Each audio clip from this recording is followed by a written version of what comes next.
Shalom, chers frères et sœurs. Nous sommes là, comme promis, pour parler de ce sujet, le serpent d'airain. Je suis là avec les invités, les hommes de Dieu, le ministre, le frère, le pasteur, qui ont accepté notre invitation pour répondre aux questions sur le serpent d'airain. Et ils vont se présenter eux-mêmes. Comme d'habitude, nous commençons là-bas. Que Dieu vous bénisse. C'est le frère Zorobabel, ministre et diacre au Branham Church de Kinshasa. Que Dieu vous bénisse.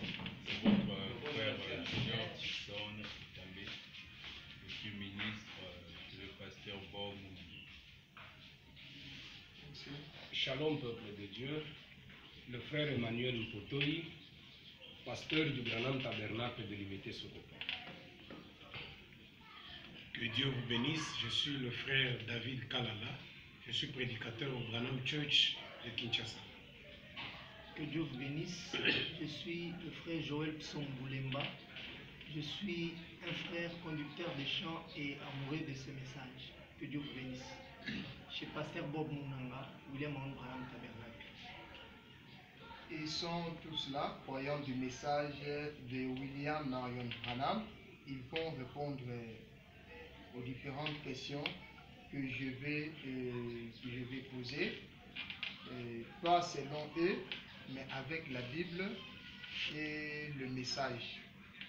Alors, je vous salue tous, là où vous me suivez, de la RDC, surtout l'Afrique de l'Ouest.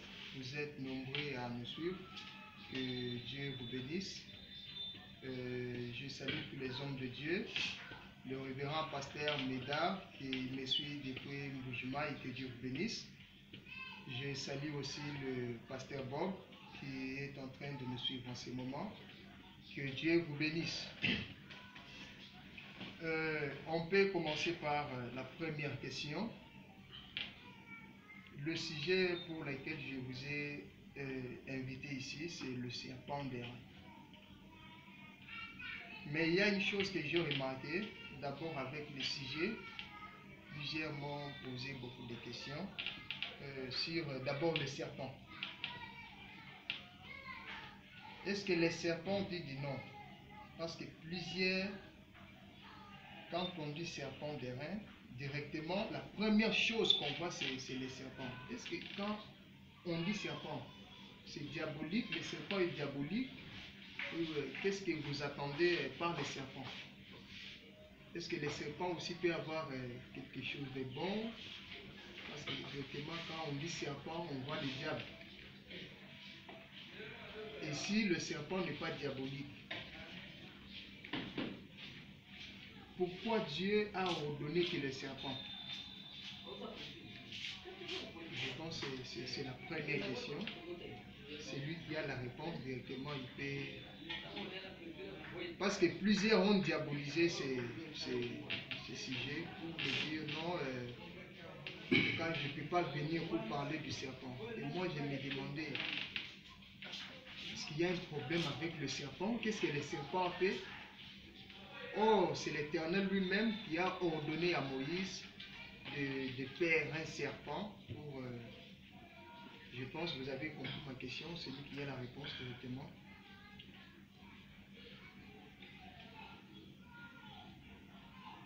Oui, d'abord, sur le serpent. Moi, je peux répondre. Oui.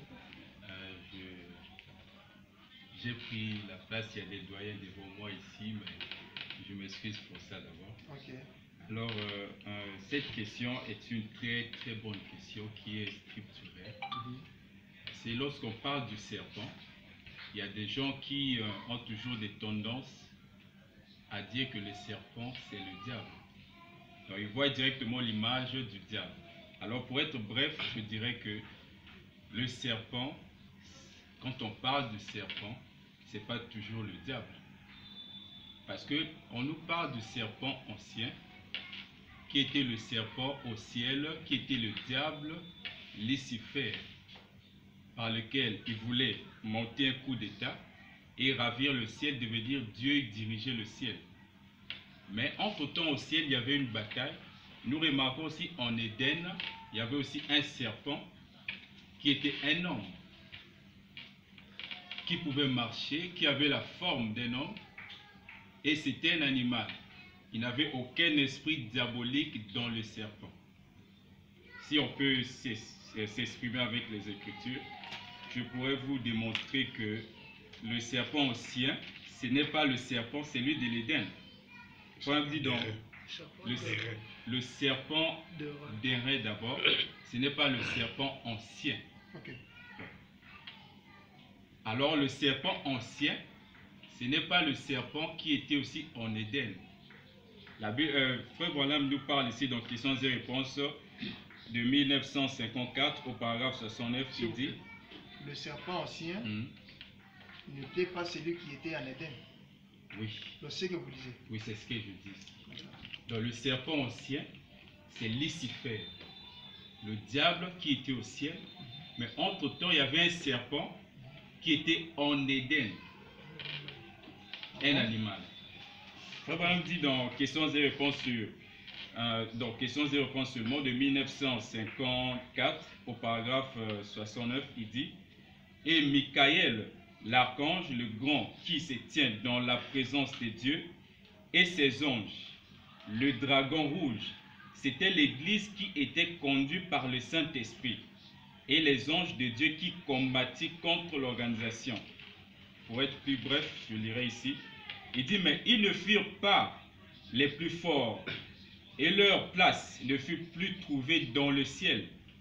Et il fit précipiter le dragon rouge, le serpent ancien, appelé le diable, et Satan, celui qui séduit toute la terre. Voyez-vous, là il y avait une bataille au ciel contre Michael et Lucifer, qui était le serpent ancien, qui était le diable, le dragon rouge. Voyez-vous, alors quand Dieu l'a vaincu, il a précipité au ciel, sur la terre je dirais. Alors quand ils sont descendus sur la terre, il y avait un serpent qui était déjà en Éden. Frère même dit dans la condamnation par représentation, paragraphe 100, il dit le serpent était un homme, le sang d'un animal. Il dit le sang d'un animal n'est pas compatible avec le sang d'un être humain. Non, monsieur. Vous voyez, il dit le serpent était un homme. Et dans la plus grande bataille jamais livrée, au paragraphe 116 de 1962, il dit il était magnifique, le serpent, beau, mieux que son mari à elle. Il était plus rusé de tous les animaux. Il était un animal des champs. Et il était probablement plus bel homme que son mari. Le mari de... Ça, c'est le serpent de l'Éden. Ça, c'est le serpent de l'Éden. Un animal parmi d'autres animaux qui n'était pas le diable.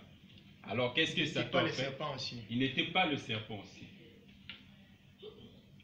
Pour compléter, peut-être le révérend Junior Tixon, par rapport à la question qui a été posée, il faut lever certaines équipes. Lorsque nous disons serpent, les gens ont directement tendance à voir ce qui est mal. Je voudrais ici dire que le serpent, c'est une créature comme toute autre créature. C'est une créature comme le chat, comme la chèvre, et ainsi de suite.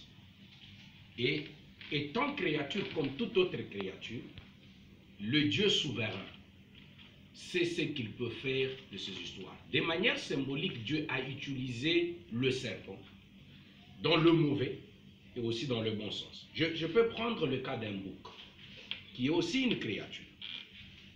Très souvent, nous avons la tendance de considérer que le bouc, c'est quelque chose qui est mauvais, ou le bouc va dans le mauvais sens. Non, mais lorsque nous sondons la parole, nous verrons aussi que le créateur du ciel, Dieu lui-même, le parent rédempteur, a à un certain moment symbolisé le bouc.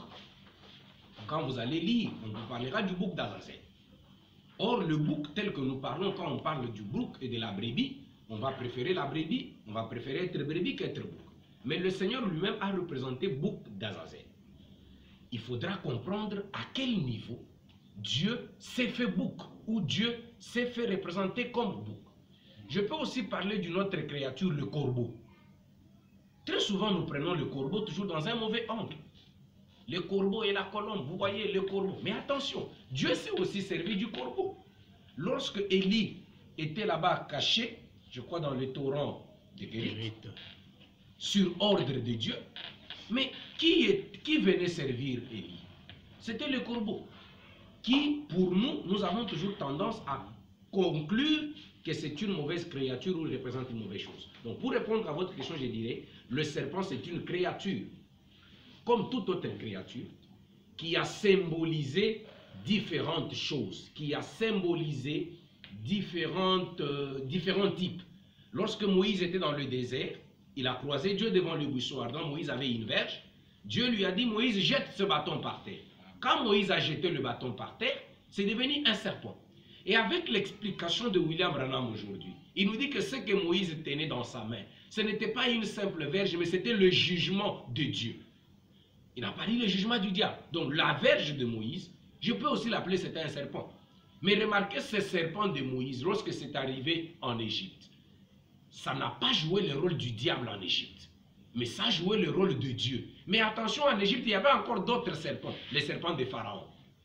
Il y a eu le serpent de Pharaon d'un côté, il y a eu le serpent de Moïse d'un côté.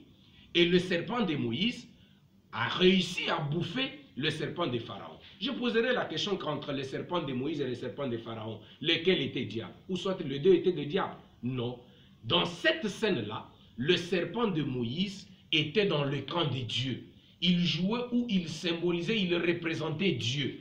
Et le serpent fait ou sorti par le magicien de Pharaon était aussi en train de représenter quelque chose d'autre. Donc de manière brève, le serpent ne signifie pas automatiquement ce qui est mauvais. Mais il faut entrer dans la scène et voir quel rôle le serpent est en train de jouer. Voilà de manière brève si je peux répondre à cette première question.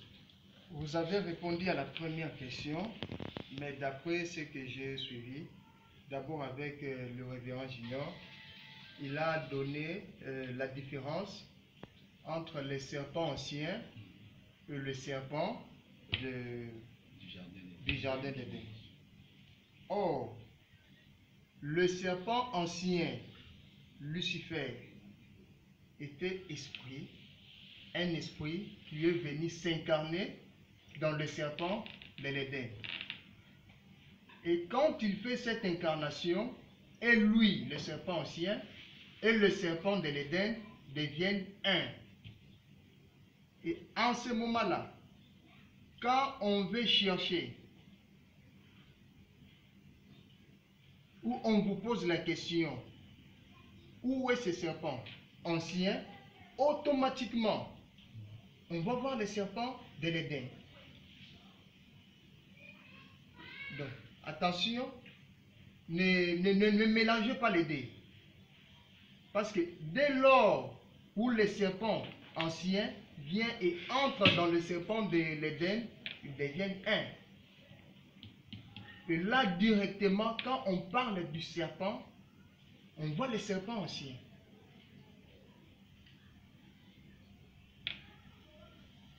Je peux répondre? Vous pouvez répondre.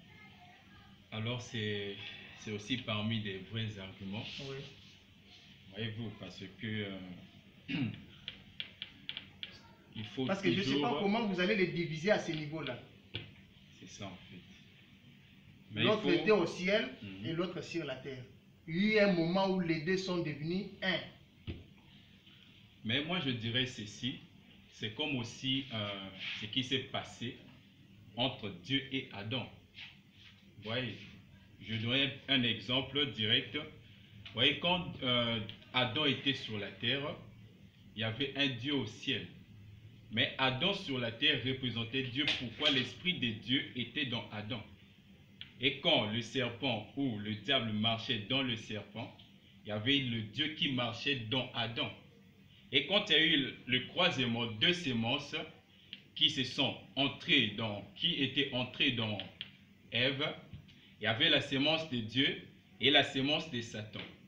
Mais quand le péché est arrivé et que l'esprit a quitté l'homme, l'homme n'appartenait plus à Dieu. Mais donc, quand le serpent était tombé, c'est-à-dire était maudit à cause du péché, le corps que le diable avait utilisé du serpent était redevenu un reptile. Alors en ce net moment, le serpent reptile qui l'Esprit de Dieu utilisait avait quitté cette forme de reptile et a suivi sa descendance qui était Caïn. Je crois que c'est ça. Parce Mais que sinon, vous êtes d'accord avec moi qu'à un certain moment, le serpent ancien et le serpent de l'Éden étaient devenus un. Oui, à un moment donné, on dirait, la voie que le diable avait prise pour essayer de faire glisser sa sémence, qui est le serpent ancien, il avait utilisé le corps qui était le serpent animal pour juste faire passer son esprit, et plutôt sa sémence, dans la femme. Et quand il a fini, il a utilisé le serpent ancien, et que le serpent était maudit, le diable n'avait plus besoin de ses corps. Entre-temps, on va dire quoi? C'était le serpent animal par lequel était incarné le serpent ancien. Donc il y avait l'esprit du serpent ancien dans le serpent animal. Bon. Après le péché, Dieu a maudit le serpent de l'Éden. Et pourquoi le serpent d'airain? Bon, ce n'est pas à vous, hein, je pose la question. Comment vous dites? Pourquoi les serpents d'airain? Oui. Pourquoi toujours les serpents? Pourquoi toujours les serpents? Oui. Lui qui a maudit les serpents en Éden. Oui. J'aimerais répondre à cette question pour dire que Dieu a toujours pris des symboles pour représenter certaines choses. Dieu prend toujours des symboles afin de représenter certaines choses. J'aimerais vous dire que le serpent dont vous vous dites là, le frère Branham nous dit que c'était un symbole, que le serpent d'airain, c'était tout comme le serpent, tout comme le bâton qui était entre les mains de Moïse. Je vais les lire pour confirmer les déclarations. Parce que vous me dites pourquoi toujours les serpents, pourquoi toujours. Je prends dans la prédication intitulée Moïse le grand serviteur. Je suis au paragraphe 30. Les autres ont continué. Un jour, quand ils ont eu besoin d'eau, Dieu a parlé à Moïse. Écoutez attentivement. Oh, j'aimerais que vous compreniez cette partie-ci. Et voici les liens d'or. Le peuple avait soif. Et ils se sont demandé, où pouvons-nous trouver à boire? Nos petits-enfants meurent de faim. Lorsque leurs petits-enfants étaient tombés malades, Dieu avait élevé un serpent d'airain, virgule, un autre symbole. Le serpent d'airain, c'est un symbole. Un autre bâton. Le serpent d'airain, c'est un bâton. Un autre bâton, comme celui que Moïse tenait en main. Seulement, c'était sous forme d'un symbole avec un serpent enroulé sur cela. Qu'est-ce? Le jugement. Ils ont tiré profit de leur police d'assurance. Le frère Branham dit Amen. Tirer profit du calvaire. Eh bien, Jésus a dit, comme Moïse éleva les serpents d'airain dans le désert, il faut de même que le Fils de l'homme soit élevé. J'aimerais expliquer pour montrer que Dieu a ses symboles. Quand Dieu prend une chose, c'est afin de symboliser ce qu'il va faire dans l'avenir. Les serpents d'airain, c'était comme le bâton que Moïse tenait, que le révérend Emmanuel vient d'évoquer ici. Ce sont des symboles de Dieu qui typifiaient ce que le Seigneur fera dans les jours à venir. Je ne sais pas si... S'il vous plaît, soyez clair. Oui, allez-y. Pourquoi les serpents? Pourquoi les reins? Pourquoi les serpents? Pourquoi les reins? Ça, c'est une question très pertinente. Pourquoi seulement les serpents et pourquoi les reins? William Branham explique. Puisque nous sommes là, nous devons nous baser sur William Branham. Il explique pourquoi seulement les serpents, pourquoi ça devait être seulement les serpents. Le Seigneur dit que le serpent des reins et les rochers. Pourquoi ça devait être le serpent? Le serpent dont il est question ici, c'est un symbole comme je l'ai dit. Ce n'était pas réellement un serpent, mais c'était quelque chose qui a été fabriqué à l'image, un symbole du serpent pour contrecarrer le serpent qui était de l'autre côté. Comme le Seigneur le dit souvent, on guérit la morsure. Complétez, révérend. On guérit la morsure du chien avec les poils du chien. Très bien. Donc c'est ces serpents-là. Donc Dieu aussi a fait une contre-attaque par rapport à ce que le diable a pris le serpent brûlant, mais le Seigneur a élevé quelque chose qui avait la forme d'un serpent, mais qui était composé de l'airain et avec une paire. C'était toujours un symbole. Je le confirme encore. Je lis encore William Branham. Je suis dans la prédication intitulée L'Église, Israël dans sa patrie. Israël et l'Église, 5e partie pour Israël dans sa patrie. Je vais prendre le paragraphe 73. J'avais dit que ce sont des symboles que Dieu utilise. Mais Balaam manqua de voir le serpent de rein et ce rocher frappé qui allait devant Israël, faisant l'expiation. C'était l'appel de Dieu, l'élection de Dieu. Ils étaient le peuple de Dieu. Alléluia! Le serpent Dieu faisait l'expiation. Oui, les serpents. J'ai d'ailleurs une citation ici où le Seigneur nous recommande de passer par les serpents. Non, c'est bon, j'ai suivi. Le serpent.